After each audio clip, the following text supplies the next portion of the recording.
Picture this. You swallow what's marketed as a heart-healthy 400 IU capsule of vitamin E before bed, confident you're protecting your cells from oxidative stress. Yet by the time you wake, the biochemical landscape inside your brain has shifted in ways most people, and even many clinicians, never suspect. Within hours, high-dose tocopherol begins thinning blood vessel walls.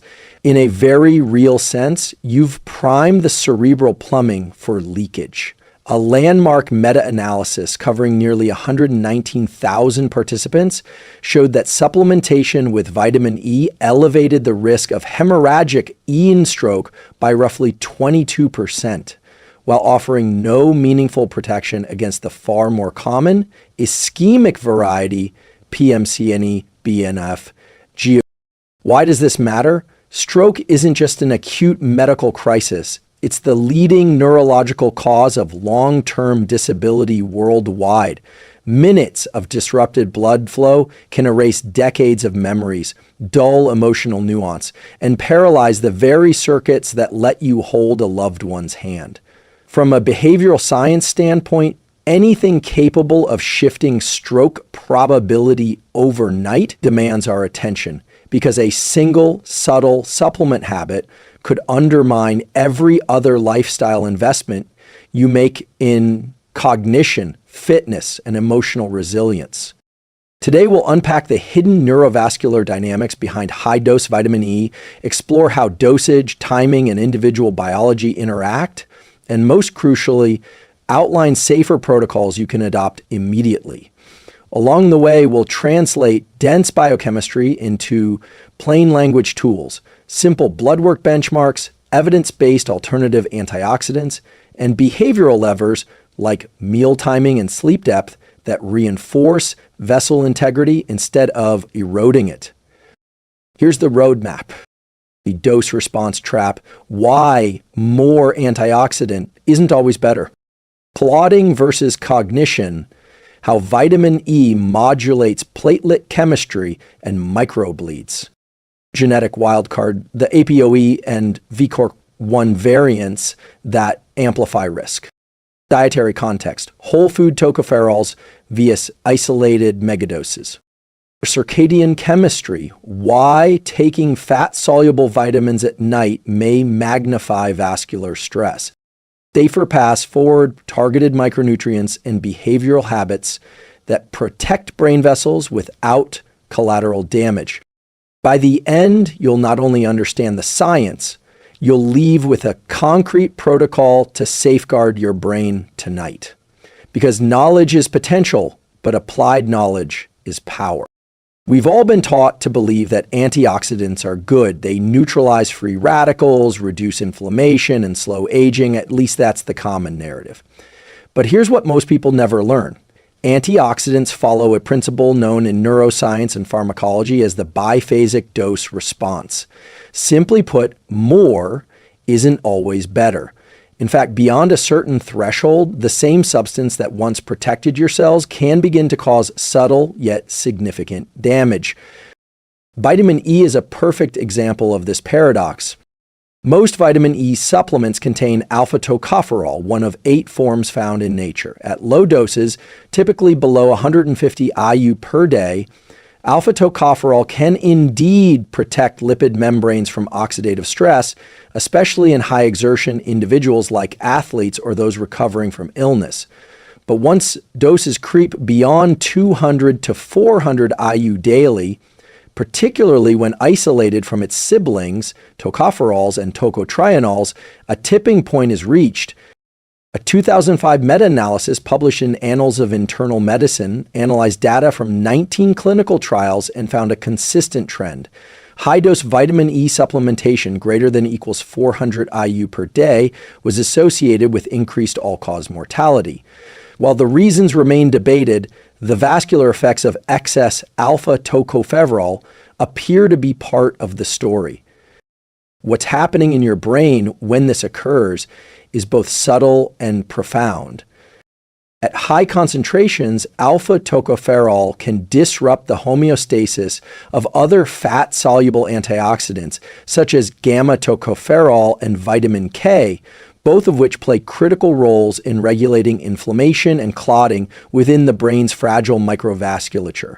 Think of this like a symphony. One instrument playing too loudly drowns out the others, throwing off the entire performance. In this analogy, vitamin E taken in excess starts to overpower the balance that keeps your blood vessels responsive, resilient, and sealed. Here's what the research shows. Vitamin E can inhibit platelet aggregation, the ability of blood cells to clump together and form clots when needed. While that may sound helpful for preventing ischemic stroke, where clots block arteries, it becomes dangerous when it impairs your body's ability to stop bleeding in the brain. That's where the risk of hemorrhagic stroke comes in. Now, you might be asking, should I stop all vitamin E supplementation entirely? Not necessarily. The key is understanding context and dose. If your diet is low in vitamin E-rich whole foods like sunflower seeds, almonds, and spinach, you may benefit from a small supplemental amount. But consistently taking large, isolated doses, especially late at night when your body's clotting factors are naturally downregulated, can tip the scale from benefit to harm. A simple tool to apply is this. Aim for food-first antioxidant intake. Get your tocopherols from a variety of nuts, seeds, and leafy greens. If you're supplementing, cap your intake around 100 to 150 IU per day, unless advised otherwise by a qualified medical provider. And if you're taking blood thinners like warfarin or aspirin, be especially cautious because the interaction between vitamin E and anticoagulants can quietly amplify bleeding risk. The deeper lesson here is behavioral. More of a good thing doesn't mean better outcomes, especially when it comes to brain health. Like with many supplements, the dosage determines the direction of the effect, protective or harmful. So next time you reach for that high-dose vitamin E capsule, thinking you're giving your brain an antioxidant edge, ask yourself, is this calibrated to support my biology, or is it disrupting a balance I don't fully understand yet? Coming up next, we'll explore what happens inside your blood vessels and brain when this balance tips, how vitamin E affects clotting factors, cerebral microbleeds, and long-term cognitive performance. And if this insight is helping you rethink your supplement stack, consider subscribing, because this channel is dedicated to unpacking these subtle but powerful shifts that can change your brain, body, and life. Let's zoom in on what's actually happening inside your bloodstream, and more importantly, inside the vessels that supply your brain. Every moment of your life, your brain is using around 20% of your body's oxygen supply. That oxygen is delivered through an intricate web of arteries and capillaries, some so small they're just wide enough for red blood cells to pass single file. Now, imagine one of these tiny vessels begins to leak. This is not just a metaphor. It's a real risk when the body's clotting system is disrupted. The brain is highly vascularized, but has no room for swelling or bleeding. A leak here isn't like a bruised muscle. It's like a short circuit in your most delicate high-speed hardware. So where does vitamin E come in? Alpha tocopherol, again, the form most commonly found in supplements, has been shown to interfere with the aggregation of platelets. Platelets are your body's first responders when it comes to stopping bleeding. They form the initial plug at a site of injury, followed by a cascade of clotting factors to seal the damage. This process is exquisitely balanced. Too much clotting and you risk stroke from blockage, ischemic stroke. Too little and you risk bleeding, hemorrhagic. Here's the twist. Studies have found that high levels of alpha tocopherol inhibit key enzymes involved in the platelet activation process. It's a bit like sending firefighters to a blaze but disconnecting their hoses. The crew is there, but they can't stop the fire. A pivotal trial, the Physicians' Health Study 2, explored this over a decade with over 14,000 male physicians. It found that vitamin E supplementation did not reduce the overall risk of major cardiovascular events, but was linked to a significant increase in hemorrhagic stroke. What this tells us is that even among health-conscious, educated individuals, the intended benefit of supplementation can backfire silently and fatally. Now, let's relate this to cognitive performance. Microbleeds in the brain, tiny ruptures of small vessels, don't always produce immediate dramatic symptoms, but over time they accumulate. Imaging studies in older adults show that a higher number of cerebral microbleeds is correlated with declines in executive function, processing speed, and memory. And one of the contributing factors? Antiplatelet activity from medications or supplements taken over long periods. Have you noticed brain fog after starting a new supplement routine, or unexplained dips in attention or mood regulation? It's worth asking whether your vascular health is quietly shifting. This isn't just about risk of stroke. It's about the subtle erosion of the brain's structural integrity over time. Here's what you can do. First, if you're taking a supplement that affects blood viscosity, whether it's vitamin E, fish oil, aspirin, or turmeric, you need to be mindful of stacking effects. Combining multiple blood-thinning compounds increases risk multiplicatively, not just additively. Second, request a blood panel that includes coagulation markers like PT prothrombin time, INR, International Normalized Ratio, and platelet count if you're regularly using these supplements. These simple lab tests can reveal early shifts in clotting balance long before symptoms arise. Third, assess your cognitive baseline. Use simple tracking tools like journaling your focus levels, reaction time apps, or even informal memory tests. Subtle declines over weeks or months might be the first signal that something deeper is occurring in your neurovascular system. If this is helping you rethink how supplements interact with your brain, not just your body, make sure you're subscribed, because on this channel we take a holistic approach to brain health. Not just performance today, but protection for the decades to come.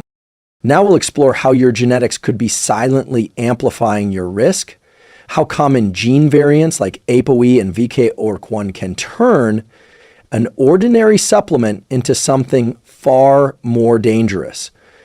Most people don't know they carry these genes, but the consequences can be profound. Imagine two people, both in their 50s, both taking the same vitamin E supplement, 400 IU daily. One experiences no side effects, maybe even some benefits. The other quietly develops microvascular fragility, increasing the risk of hemorrhagic stroke by 30% or more over time. What's the difference? Genetics. In your genetic makeup shapes how your body processes nutrients, regulates clotting, repairs blood vessels, and responds to oxidative stress.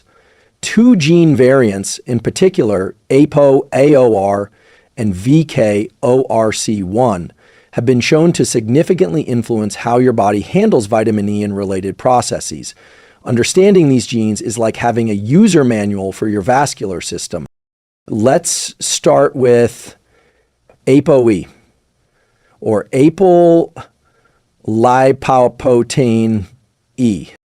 APOE plays a key role in lipid transport and brain repair. There are three common forms: APOE2, APOE3, and APOE4. If you carry one or two copies of the APOE4 allele, your body metabolizes cholesterol and fat-soluble vitamins differently and less efficiently. That includes vitamin E. But the concern doesn't stop at metabolism. APOE4 is also associated with a weakened blood-to-brain barrier, an increased susceptibility to inflammation. This means that when high-dose vitamin E interferes with clotting or antioxidant balance, the effects can be magnified in APOE4 carriers. The fragile capillaries in your brain become more prone to leaking, especially under conditions of oxidative stress or disrupted circadian repair. Now, let's talk about VACORC1, the gene responsible for encoding the vitamin K epoxide reductase complex subunit 1. This enzyme is critical for recycling vitamin K, another fat-soluble nutrient that's essential for blood clotting and vessel integrity. Some people carry a common VKORC1 polymorphism that makes them overly sensitive to vitamin K antagonists like warfarin. Here's the kicker. Vitamin E at high doses can act as a mild antagonist of vitamin K activity. So if you carry this variant and you take large doses of vitamin E, your clotting ability may be impaired without you ever realizing it until the day your brain is pushed over the threshold. It's a dangerous synergy. Impaired recycling of vitamin K combined with excess alpha tocopherol creates a subtle chronic thinning of the blood. For those with this genotype, even standard doses of vitamin E 300 to 400 IU daily could elevate stroke risk over time, particularly when other blood thinning supplements or medications are present. So how do you know if you carry these variants? While genetic testing isn't yet standard protocol in most clinics, it's becoming more accessible through consumer services. If you've done a DNA test through a health service or ancestry platform, you may already have this data available. Search for your APOE status and VKORC1 polymorphisms. If you find you carry the APOE4 allele or are a VKORC1 variant carrier, it's not cause for panic, but it is a call to be more intentional with your supplement choices. Here's a simple tool to implement. If you haven't tested your genetics, operate under the precautionary principle. Assume you might be sensitive and avoid megadoses of fat-soluble vitamins unless prescribed. Focus instead on dietary sources, lower-dose multivitamins, and functional foods that deliver antioxidants in their full-spectrum, bioavailable forms. If you have tested and you carry one of these variants, consider working with a practitioner to tailor your nutrient protocols. You may need to avoid standalone vitamin E altogether and prioritize nutrients that reinforce vessel repair, like magnesium, omega-3s, and vitamin K2 in carefully monitored doses. Remember this, our genes don't determine destiny, but they do inform design. When we understand our biological blueprint, we can adapt our behavior to work with, not against, our body's natural chemistry.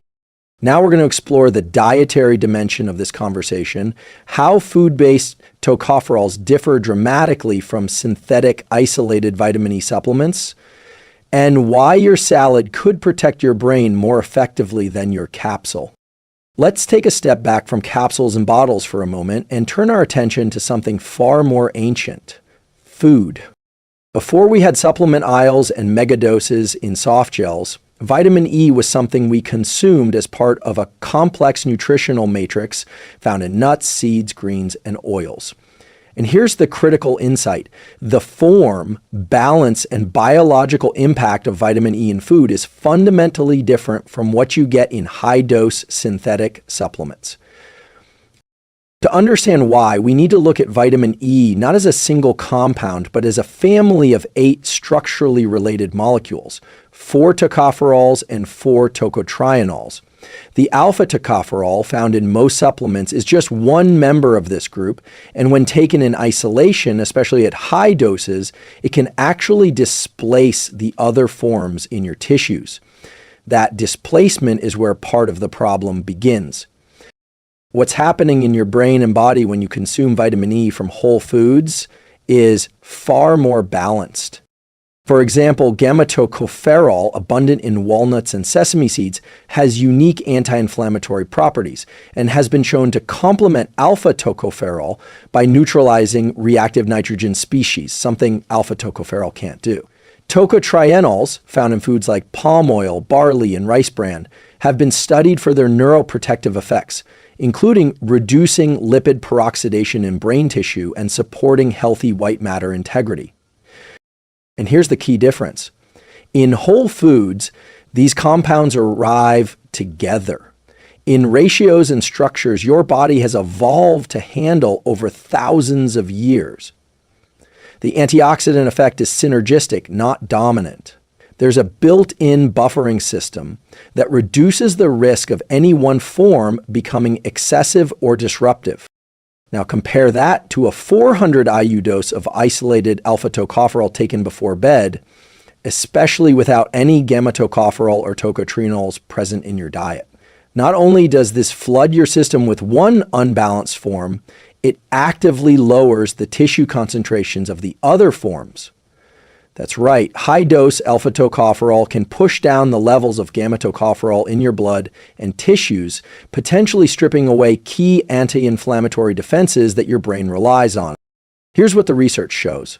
People with higher whole food intake of mixed tocopherols, especially from raw nuts, seeds, and leafy greens, tend to have better cognitive outcomes as they age, lower markers of oxidative stress, and healthier lipid profiles, not because they're flooding their bodies with one molecule, but because they're supporting a diverse network of protective nutrients working in harmony. A simple tool to apply here is what I call the 5x5 antioxidant rule.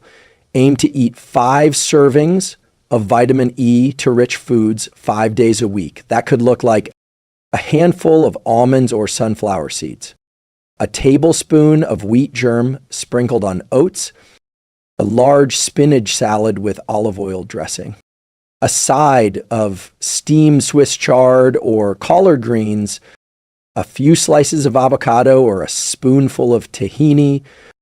And here's a practical behavioral anchor. Try incorporating these foods earlier in the day, around breakfast or lunch, when your body is naturally more insulin sensitive and when nutrient absorption tends to be higher. Taking in these nutrients with a source of healthy fat like olive oil, nuts, or avocado enhances absorption and mirrors the way your body was designed to receive them. Remember, your brain isn't just a machine, it's a living system, constantly responding to the inputs you give it. Supplements are powerful tools, but food is the original software. It contains cofactors, enzymes, and protective molecules that no pill can fully replicate. If you're appreciating the way this channel breaks down science into practical nutrition strategies, make sure to like the video and subscribe. These insights are here to help you build habits that don't just sound healthy, they are healthy because they're based in human biology. It's not just what you take, it's when you take it. That statement is particularly true for fat-soluble vitamins like vitamin E, which interact dynamically with your body's circadian rhythms, digestion, and vascular regulation. Yet most people and many supplement companies overlook this entirely. Here's what's critical to understand. Your body's internal clock or circadian rhythm doesn't just dictate sleep and wake cycles, it governs nearly every biological system, including blood pressure, coagulation, hormonal secretion, and nutrient absorption. That means the exact same dose of vitamin E can behave very differently depending on when you take it. Let's start with a key circadian insight. Blood clotting ability naturally declines at night. This is part of your body's evolutionary programming. At night, core body temperature drops, metabolism slows, and repair processes shift focus toward tissue regeneration and memory consolidation. Platelet activity and coagulation factors like fibrinogen tend to dip during this period, which means your body is naturally less prepared to stop bleeding. Now imagine introducing a compound like high-dose alpha tocopherol that further inhibits platelet aggregation. Taken in the morning, your system might have enough clotting redundancy to compensate, but taken at night, when your vascular protection is already dialed down, the result is a subtle stacking effect that could tip the balance too far. This matters especially if you're someone who already experiences symptoms of dysregulated circulation. Things like bruising easily, nosebleeds, slow wound healing, or cold extremities. It also matters more as we age, when vascular elasticity declines and the endothelium, the thin lining of blood vessels, becomes more fragile. But timing doesn't just affect clotting, it also shapes how well your body absorbs and stores fat-soluble vitamins. When you take vitamin E with a large fatty meal, typically breakfast or lunch, absorption is significantly enhanced and distribution across tissues is more balanced. Your liver, which plays a central role in processing vitamin E, is also more metabolically active earlier in the day. This means your body is better equipped to direct the nutrient where it's needed and avoid excessive accumulation in tissues like fat and brain lipids. So what does this mean for your daily behavior? Here's a simple protocol. 1. Take any fat-soluble vitamins, A, D, E, K, with a well-rounded breakfast or lunch, ideally one that includes healthy fats such as olive oil, nuts, seeds, or avocado. This boosts absorption and aligns with your body's peak metabolic window. 2. Avoid taking high-dose vitamin E or any blood-thinning supplements within 2 hours of bedtime. Give your system time to process and stabilize before entering your most vulnerable vascular period during deep sleep.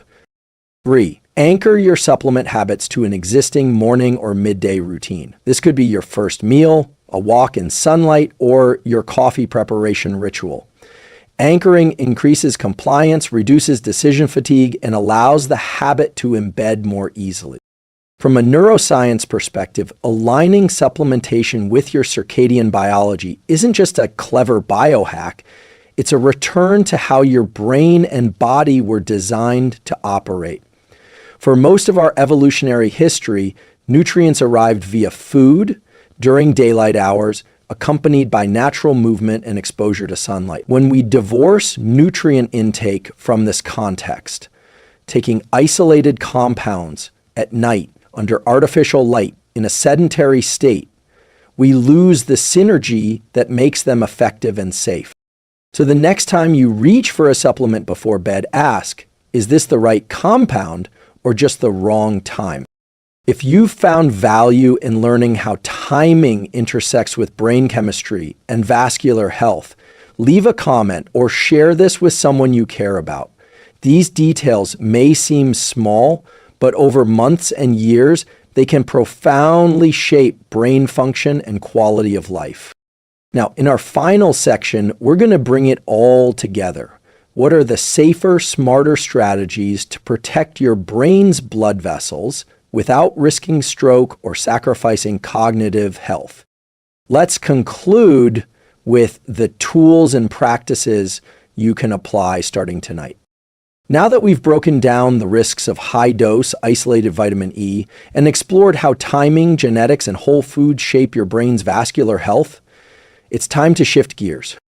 Let's talk about what you can do, because the goal isn't just to avoid harm, it's to build daily practices that actively protect your brain. And that means combining targeted micronutrients with neuroscience-informed habits that support blood flow, vessel integrity, and long-term cognition. First, a safer foundation starts with diversity, not intensity. The most protective micronutrient strategies don't rely on megadoses, they rely on synergy. A great starting point is vitamin K2. A fat-soluble vitamin that works in harmony with vitamin D and calcium to maintain vascular flexibility. Unlike vitamin K1, which focuses more on clotting, K2 activates proteins that prevent calcium from depositing in blood vessels. That's especially important for the brain, where stiffened arteries and capillaries can reduce oxygen delivery and raise stroke risk over time. Another ally is magnesium. This mineral supports more than 300 enzymatic reactions in the body, including those involved in vascular tone, nerve signaling, and blood pressure regulation.